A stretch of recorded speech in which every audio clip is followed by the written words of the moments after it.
Hello friends, welcome back to my channel TK technical point. आज की इस video में हम बात करेंगे सीटीपी एंड सीएनपी के बारे में। सीटीपी यानी कि gross domestic product and CNP gross national product के बारे में। सीटीपी क्या है, किस तरह से किसी भी कंट्री की इकोनॉमिक हेल्थ को जीडीपी के थ्रू कैलकुलेट किया जाता है, या जीडीपी को किस तरह से कैलकुलेट करते हैं, किसी भी कंट्री की जीडीपी किस तरह से अच्छी चल रही है, किसी भी कंट्री की जीडीपी डाउन है, इसको किस तरह से कैलकुलेट किया जाता है। जीडीपी के बारे में बेसिक इन्फॉर्मेशन आपके साथ शेयर करने वाला हूँ। साथ साथ जीएनपी के बारे में बेसिक इन्फॉर्मेशन आपके साथ शेयर करूंगा। जीएनपी का क्या रोल होता है, जीएनपी को किस तरह से कैलकुलेट करते हैं। अगर आप चैनल पर नहीं तो प्लीज वीडियो को लाइक करें, चैनल को सब्सक्राइब भी कर लें, ताकि आगे आने वाली इसी तरह की यूजफुल वीडियोस की नोटिफिकेशन आपको मिलती रहे।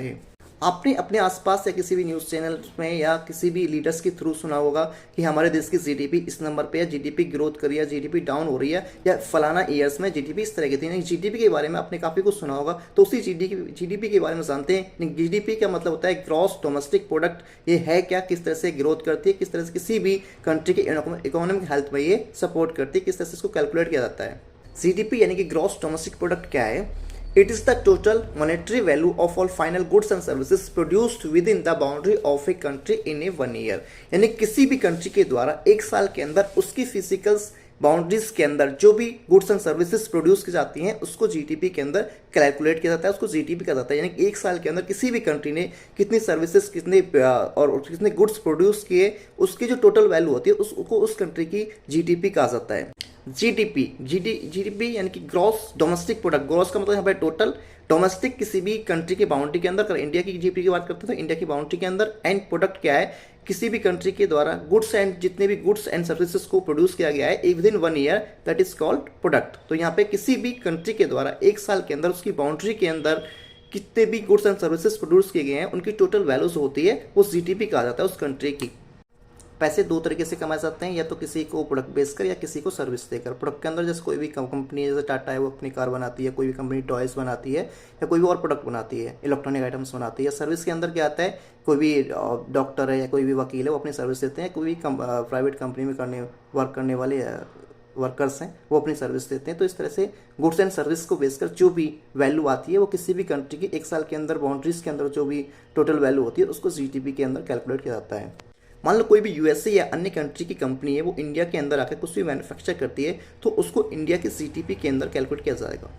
इसलिए जो हमारी गवर्नमेंट है ये मेक इन इंडिया के ऊपर फोकस करती है अपनी जीडीपी को ग्रोथ करने के लिए। इसको फॉर एग्जांपल से समझते हैं। मान लो कोई भी एक मॉल है, उसकी जीडीपी किस तरह से कैलकुलेट करेंगे। कोई मॉल है, उसके अंदर डिफरेंट टाइप्स की दुकानें हैं, कोई भी इलेक्ट्रिकल आइटम बेच रहा है, कोई कपड़े बेच रहा है, कोई फूड आइटम्स बेच रहा है, इस तरह की दुकान है। और कुछ वहाँ पे इस तरह की सैलून की शॉप्स हैं या कोई भी अन्य शॉप्स है जो कुछ सर्विस प्रोवाइड कराती है। तो यहाँ पे जो उस मॉल के अंदर एक साल के अंदर उस दुकानों के थ्रू और उस जो अन्य सर्विसेज उनके थ्रू जितनी भी वैल्यू ऐड हुई है, जितनी वैल्यू की सेल हुई है, उसको क्या कहा जाएगा, उस मॉल की 1 ईयर की जीडीपी कहा जाएगा। जीडीपी ऊपर से आ रही है, यानी किसी भी कंपनी की जीडीपी ऊपर से आ रही है, तो उसका मतलब है उसमें प्रोडक्शन ज्यादा हो रहा है और सेल भी वहाँ पे ज्यादा हो रही है, तो उसकी जो इकोनॉमी है वो अच्छी है। जीडीपी नीचे से आ रही है तो इसका मतलब वहाँ पे गुड्स एंड सर्विस का प्रोडक्शन कम हो रहा है, प्रोडक्शन कम हो रहा है तो वहाँ पे सेल भी कम हो रही है, इसलिए यहाँ पे प्रोडक्शन कम हो रहा है। और प्रोडक्शन कम हो रहा है तो वहाँ पे जो भी बिजनेस है उसका बेनिफिट्स कम हो रहा है, तो उस देश की जो जीडीपी है, कंट्री की जीडीपी है वो डाउन होती है। जीडीपी का जो हिसाब है वो सीएसओ रखता है। सीएसओ यानी कि सेंट्रल स्टैटिस्टिकल ऑफिस रखता है। ये किसी भी कंज्यूमर द्वारा खरीदी चीज़ या किसी भी बिजनेस ऑनर द्वारा खरीदी चीज़ का हिसाब रखता है कि उसको किस चीज़ को कब कहाँ पे जीडीपी में ऐड करना है। ये सब चीज़ें सीएसओ के द्वारा मैनेज की जाती हैं। जीडीपी में गुड्स एंड सर्विस के साथ साथ वहाँ का जो इन्वेस्टमेंट होता है उसको भी जीडीपी के अंदर काउंट किया जाता है। किसी भी कंट्री की जीडीपी को 2 टाइप से कैलकुलेट किया जाता है। GDP as constant price, constant यानी कि 2011 और 12 ईयर को बेस ईयर मान के उसके आधार पे जीडीपी को काउंट किया जाएगा। एंड सेकंड है जीडीपी एज करंट ईयर को बेस ईयर मान के उसके बेस पे जीडीपी को काउंट किया जाएगा। ये था जीडीपी का एक ओवरव्यू। अब जीडीपी को कुछ डेफिनेशंस और उसके रूल्स रेगुलेशंस के थ्रू समझते हैं, इसको किस तरह से कैलकुलेट करते हैं, और सीएनपी के बारे में जानते हैं सीएनपी क्या है। जानते हैं जीडीपी की डेफिनेशंस और इसके कुछ रूल्स रेगुलेशंस के बारे में। जीडीपी यानी कि ग्रॉस डोमेस्टिक प्रोडक्ट है क्या? GDP is the total monetary value of all the final goods and services produced within the boundary of a country in a 1 year।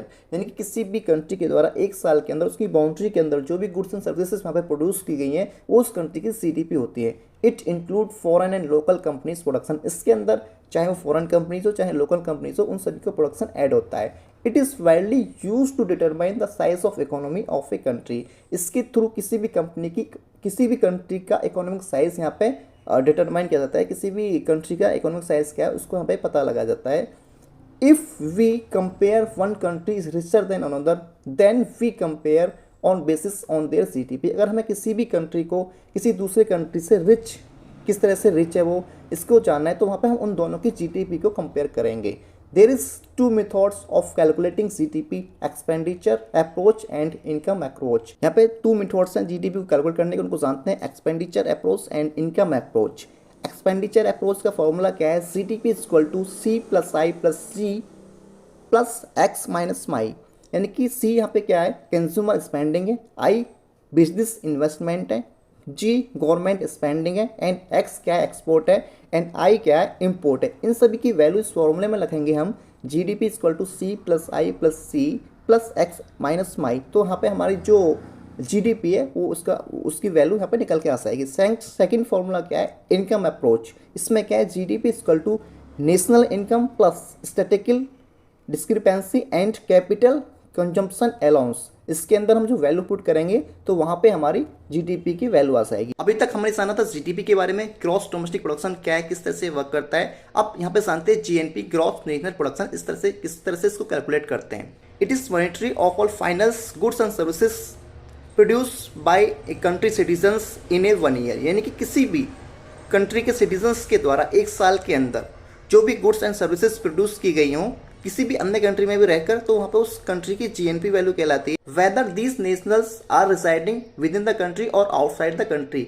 यानी कि ये जो सिटीजन्स हैं या तो ये कंट्री के अंदर रहे या किसी भी कंट्री के बाहर से भी कुछ भी सर्विस एंड गुड्स वहाँ पे प्रोड्यूस कर रहे हैं, तो वहाँ पे उनको जीएनपी वैल्यू के अंदर कैलकुलेट किया जाएगा। ऐसा नहीं कि अगर मान लो अमेरिका का व्यक्ति है, वो अमेरिका में ही रहे, वहीं से कोई भी सर्विस दे या कोई भी गुड्स दे, तो उसको जीएनपी में तभी ऐड किया जाएगा। नहीं, अगर वो इंडिया में आकर भी कुछ भी सर्विस एंड गुड्स वहाँ पे प्रोड्यूस कर रहा है तो वो अमेरिका की जीएनपी वैल्यू में ऐड होगा। यानी कोई भी सिटीजन्स हो, किसी भी एक कंट्री का सिटीजन्स पूरे वर्ल्ड में कहीं पे रहकर भी अपनी जो सर्विसेज हैं या गुड्स को प्रोड्यूस कर रहा है वो उस कंट्री की जीएनपी वैल्यू में ऐड होंगे। GNP not consider the production of foreign national. GNP को कैलकुलेट करने का फॉर्मूला क्या है, GNP equal to GDP plus NR minus NP. यानी किसी भी कंट्री की जीएनपी हमें निकालनी है तो उस कंट्री की जीडीपी को ऐड करेंगे एनआर के साथ और एनपी को वहाँ पे माइनस कर देंगे। अब यहाँ पे एनआर क्या है, नेट इनकम रिसिप्ट है, एनपी क्या है, net outflow to foreign assets है। यानी कि GDP equal to GDP plus NR minus NP. जब इस फॉर्मूले के अंदर हम इनकी जो वैल्यू है उनको पुट करेंगे तो उस कंट्री की जीएनपी यहाँ पे निकल के आ जाएगी।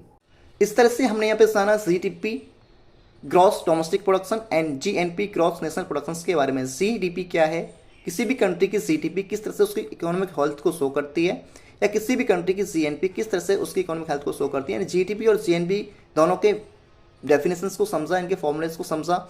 जीडीपी किस तरह से किसी भी कंट्री की इकोनॉमिक ग्रोथ एंड डाउन के पैरामीटर्स को शो करते हैं, जीडीपी को इस तरह से कैलकुलेट किया जाता है। ये सभी इन्फॉर्मेशंस आपके लिए यूजफुल हो तो प्लीज़ इस वीडियो को लाइक करें, चैनल को सब्सक्राइब करें ताकि आगे आने वाली इसी तरह की यूजफुल वीडियोस की नोटिफिकेशन आपको मिलती रहे। थैंक्स फॉर वॉचिंग, मिलते हैं नेक्स्ट वीडियोस में।